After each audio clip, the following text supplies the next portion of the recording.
आइए आज आप सब जानेंगे वर्ष 2024 वट सावित्री का व्रत कब धारण किया जाएगा, शुभ मुहूर्त का क्या समय होगा, इस दिन क्या करना चाहिए नहीं करना चाहिए। तो आइए जानते हैं इन सबों के बारे में। आप सभी माताओं बहनों को वट सावित्री व्रत की ढेर सारी शुभकामनाएं। आप सभी के जीवन में लक्ष्मी नारायण की कृपा से आप सभी को सभी प्रकार के सुख और समृद्धि की प्राप्ति हो। वट सावित्री का व्रत, यह व्रत स्कंद पुराण और भविष्योत्तर पुराण के अनुसार ज्येष्ठ मास की अमावस्या तिथि और ज्येष्ठ पूर्णिमा तिथि के दिन वट सावित्री का व्रत धारण किया जाता है। ज्येष्ठ मास की अमावस्या तिथि को वट सावित्री के नाम से जाना जाता है और ज्येष्ठ पूर्णिमा तिथि को जिसे कि वट पूर्णिमा के नाम से जाना जाता है। कहीं पर ज्येष्ठ अमावस्या को और कहीं पर ज्येष्ठ पूर्णिमा तिथि के दिन वट सावित्री का व्रत धारण किया जाता है। विशेष करके ज्येष्ठ अमावस्या तिथि के दिन यह व्रत जो कि बहुत से जगहों पर प्रचलित है। संसार की सभी स्त्रियों में ऐसी कोई शायद ही हुई होगी जो सावित्री के समान अपने अखंड पातिव्रत्य और दृढ़ प्रतिज्ञा प्रभाव से यमद्वार पर गए हुए पति को सदेह लौटा लाई हो। अतः इस व्रत को सुहागिन स्त्रियां अपनी पति की लंबी आयु के लिए तथा पुत्र धन सुख समृद्धि की प्राप्ति के लिए इस व्रत को धारण करती हैं। इसे धारण करने से पति की आयु लंबी होती है तथा सभी प्रकार के सांसारिक सुखों की प्राप्ति होती है। वट सावित्री का व्रत जो कि ज्येष्ठ माह कृष्ण पक्ष की अमावस्या तिथि के दिन भी धारण किया जाता है और बहुत से जगहों पर ज्येष्ठ पूर्णिमा तिथि के दिन भी वट सावित्री का व्रत धारण किया जाता है। इसे सभी जगह मनाने की अपनी अपनी परंपरा है। इस दिन विशेष प्रकार से वट वृक्ष के पूजन करने का विधान है। वट के वृक्ष के पास बैठ करके पूरे विधि विधान के साथ इस दिन पूजन किया जाता है।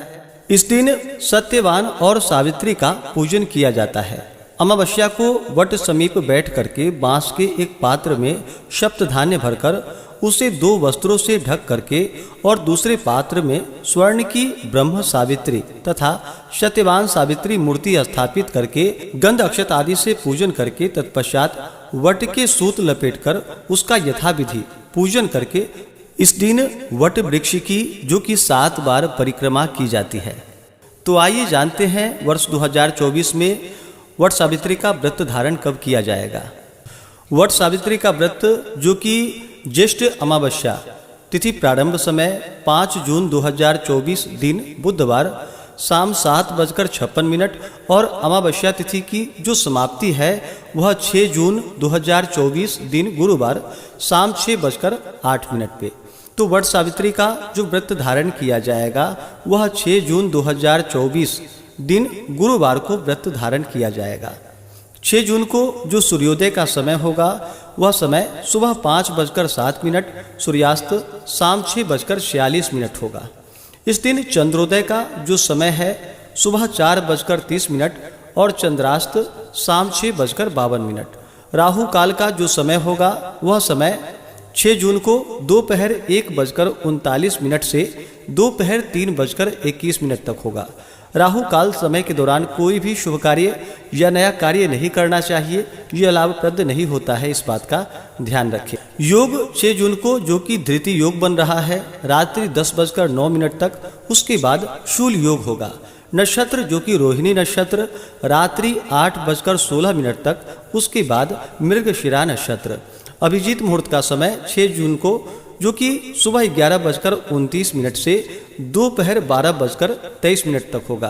तो 6 जून को वट सावित्री का व्रत किया जाएगा जो कि ज्येष्ठ अमावस्या तिथि होगी और 21 जून को वट पूर्णिमा का व्रत धारण किया जाएगा। हिंदू धर्म में अमावस्या तिथि का और पूर्णिमा तिथि का बड़ा ही विशेष महत्व माना गया है।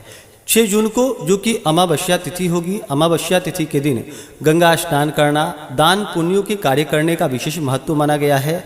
और अमावस्या तिथि का दिन जो कि पितरों को प्रसन्न करने के लिए भी यह बड़ा अच्छा दिन माना गया है। इस दिन अपने पितरों के निमित्त श्राद्ध तर्पण दान पुण्यों के कार्य करने का विशेष महत्व माना गया है।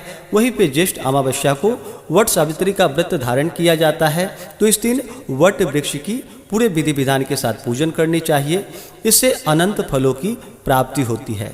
इस दिन वट वृक्ष में इन मंत्रों के द्वारा जो कि अर्घ्य प्रदान करनी चाहिए। अवैधव्यम च सौभाग्यम देहि त्वं मम सुव्रते पुत्राण पौत्रांश सौख्यम च गृहाना अर्घ्यम नमस्तुते। इस प्रकार मंत्रों का उच्चारण करते हुए सावित्री को अर्घ्य देना चाहिए और वट सिंचामिते मूलम शलिलैर मृतोपमय यथा शाखा प्रशाखाभिर वृद्धोसी त्वं महीतले तथा पुत्रस्य पौत्रस्य संपन्नम कुरु माम सदा। इस श्लोक से वट वृक्ष की प्रार्थना करनी चाहिए। देश भेद और मतांतर के अनुरोध से इसकी व्रताधि में कोई कोई उपचार भिन्न प्रकार भी होते हैं। वट सावित्री के व्रत में, जो कि इस व्रत में 3 दिनों तक नियम पालन करना चाहिए। यदि सामर्थ्य न हो तो त्रयोदशी को रात्रि भोजन, चतुर्दशी को अयाचित और अमावस्या को उपवास करके शुक्ल प्रतिपदा को व्रत को संपन्न करना चाहिए। इस प्रकार व्रत को धारण करने से सौभाग्य अटल होता है, दाम्पत्य जीवन खुशहाल होता है, पुत्र पौत्र धन समृद्धि की प्राप्ति होती। इसी प्रकार से ज्ञानवर्धक जानकारियाँ प्राप्त करते रहने के लिए, व्रत पूजा के बारे में जानने के लिए, कथा को सुनने के लिए चैनल पे अगर आप पहली बार आए हैं तो चैनल को लाल बटन दबा करके सब्सक्राइब करें, साथ में बेल आइकन घंटी को दबाएं ताकि आने वाली वीडियो का नोटिफिकेशन आपको समय से मिलता रहे।